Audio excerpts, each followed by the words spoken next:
Once the serger is threaded, all the individual threads, we have 4 of them, are not in that chain just yet. So I'm going to show you kind of a little trick that we do at our class, and I'm going to even let you see up close how a serger stitch is actually made, which is kind of neat. Now, one of the things that I always recommend is that when you take a piece of fabric is to go ahead and fold it in half. Now, when we go to stitch, we want to stitch off the fold, and then that way we can always get in and see the seam and make sure that's looking good. Now, before I have the chain going, I might suggest that you take your foot, lift it up, take the fold of the fabric, slide it into the knife. So that's just sitting right there. I've got my threads all kind of over the top of this foot. So watch what happens.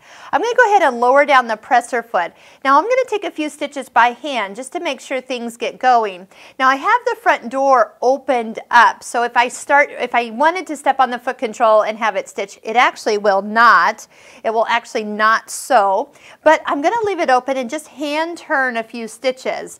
You can see how the knife is going to come down, and then the loopers come around and actually link the 2 threads together. It's pretty incredible how the needles and loopers all connect. And then now that I've taken about 2 stitches, the chain has started to form.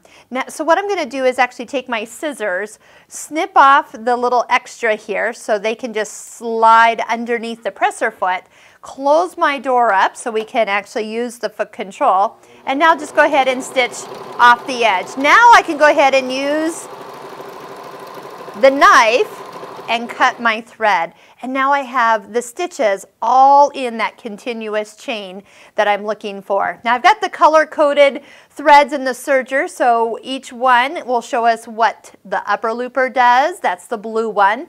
The lower loopers on the back side, that's the red one. And really up close we can see the 2 lines of stitches that are formed with the needles. They're side by side, and those have kind of the orange and green stitches in there. And when I open this up, if I open this up and pull really hard, I will see orange, which is my left needle right now, which means that if I needed to match, so maybe a little purple project, I might put just a purple thread in my outside needle that would match when I opened up my seam.